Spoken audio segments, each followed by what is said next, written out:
এ যেন নরকের আগুনে পৃথিবীর পুড়ে ছারখার হওয়ার দৃশ্য। ধারণার চেয়েও দ্রুত গতিতে এগিয়ে আসছে ভয়াবহ দাবানল। প্রাণভয়ে যুক্তরাষ্ট্রের লস অ্যাঞ্জেলস শহরের বাসিন্দারা ছুটছেন নিরাপদ আশ্রয়ের খোঁজে। দীর্ঘ যানজটে আটকে যাওয়া নিজেদের গাড়ি ফেলে দ্রুত হেঁটে যাচ্ছেন তাদের অনেকেই। প্রত্যক্ষদর্শীদের অনেকেই এই অবস্থাকে বর্ণনা করেছেন বিপর্যয়ের কাহিনীর ওপর হলিউডের নির্মিত কোনো চলচ্চিত্রের দৃশ্যের সঙ্গে।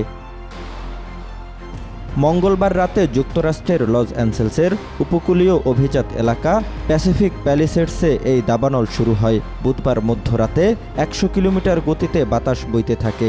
এতে ৩টি বড় দাবানলের শক্তি বৃদ্ধি পায়।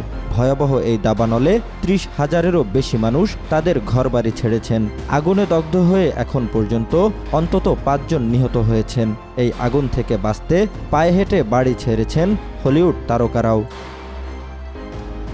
শুরুতে সাধারণ বনের আগুনের মতোই দেখা গেলেও ঝড়ো বাতাসের কারণে এই আগুন কয়েক ঘন্টার ব্যবধানে ভয়াবহ দাবানলে রূপ নেয়। এতে লস অ্যাঞ্জেলেসের অভিজাত এলাকা প্যাসিফিক প্যালিসেডসের দিকে ধেয়ে আসে আগুনের লেলিহান শিখা। ক্যালিফোর্নিয়ার এই শহরে Jennifer Aniston, Bradley Cooper, Tom Hanks, Adam Sandler, Michael ketone সহ হলিউডের অনেক তারকার বাড়ি রয়েছে।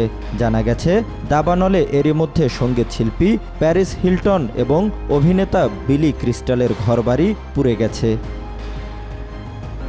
লস অ্যাঞ্জেলেসের দমকল বিভাগ বলছে দ্রুত ছড়িয়ে পড়তে থাকা এই দাবানল নিয়ন্ত্রণের বাইরে চলে গেছে। আগুনের আকার এখন প্রায় দ্বিগুণ হয়ে ২,২২৭ একর পর্যন্ত বিস্তৃত হয়ে পড়েছে। আগুন নিয়ন্ত্রণে ৭০০ জন অগ্নি নির্বাপক কর্মী নিযুক্ত আছেন।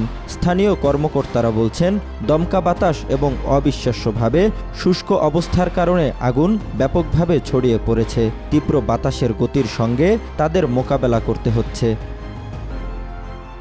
দাবানলের কারণে অনেক জায়গার মানুষ বিদ্যুৎ বিচ্ছিন্ন হয়ে পড়েছেন। এছাড়া অনেকে খাবার পানির অভাবে পড়েছেন। শুষ্ক আবহাওয়া ও নিম্ন আর্দ্রতার কারণে পরিস্থিতি আরও ভয়াবহ হতে পারে বলে জানিয়েছে আবহাওয়া অফিস।